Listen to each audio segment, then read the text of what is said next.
This is a video related to the mathematical expectation. Mathematical expectation क्या है? Just to tell us the expected value. Probability and stat में हम it has a great importance. Generally, it is used in the gaming as well as the uh, in the situation where we want the expected value. इस question में क्या है? Find the expectation of a number on a die when thrown. जब किसी भी die को throw करते हैं तो उसकी जो एक्सपेक्टेड वैल्यूज़ हैं वो है 1 2 3 4 5 6 और हर एक की प्रोबेबिलिटी कितनी होती है? That is 1/6. एक्सपेक्टेड वैल्यू क्या होती है? It is the sum of the multiplication of the random variable या value of x multiplied with the its individual probability. 1 into 1/6, 2 into 1/6, 3 upon 1 into 6 and so on. x क्या माना जाता है? यहाँ पे एक रैंडम वेरिएबल है और रैंडम वेरिएबल क्या होता है? That is the outcome of the random experiment. So this is the thing which is done manually. इसको कैलकुलेट करेंगे, दैट इज 7/2. जब इसको एक्सेल में हम करते हैं तो देखिए क्या है कि इट इज सिंपल. ये x की वैल्यूज है और उसके बाद ये हमारे पास क्या है? These are the values 1 2 3 4 5 6 and here is the probability of individual value. अब इसको कैसे कैलकुलेट करेंगे? दैट इज इक्वल टू 1 और डिवाइड बाई हमने क्या मल्टीप्लाई 1/6. तो मैं यहाँ पे कर रहा हूँ 1/6. तो यदि ऐसा करेंगे तो इंडिविजुअल आएगी. यदि मैं यहाँ पे 1 को सेल को चूज़ कर लेता हूँ एंड डिवाइड बाई 6 करता हूँ तो हमारे पास रिलेटिव एड्रेसेस बन जाएंगे.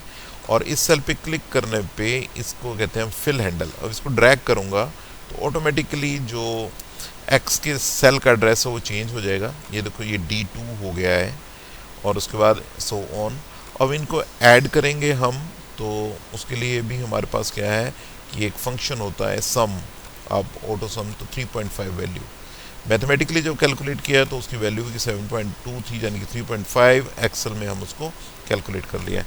अब बात आती है this is a application software जिसकी हेल्प से हमने इसको कंप्यूट किया है. तो अब हम बात करते हैं एक प्रोग्रामिंग का. एक किसी भी प्रोग्रामिंग लैंग्वेज यानी कि C++ में कोड को अंडरस्टैंड करते हैं इसको कैसे करेंगे. यदि कोडिंग की बात करें तो एल्गोरिथम में हम अंडरस्टैंड क्या करते हैं? मुझे एक्स की इनपुट करनी है.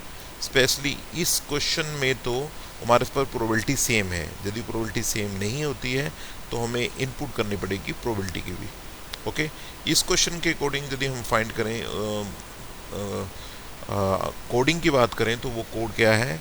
ये हमने x लिया है x को के लिए और ये हमने एक्स पी सम फाइंड करने के लिए x और p का ये p लिया है फ्लोट टाइप.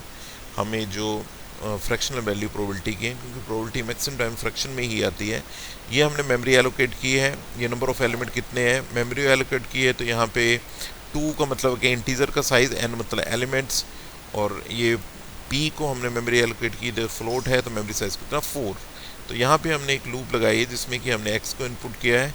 यदि हम प्रोबेबिलिटी डिफरेंट होती तो हमें ये यहाँ पे प्रोबेबिलिटी अलग से इनपुट करनी थी. बट सभी एलिमेंट की प्रोबेबिलिटी एक ही है तो यहाँ पे 1/1.0 यानी कि ये टाइप कास्टिंग के पॉइंट ऑफ व्यू से है क्योंकि हमारे पास रिजल्ट क्या है फ्रैक्शंस में चाहिए.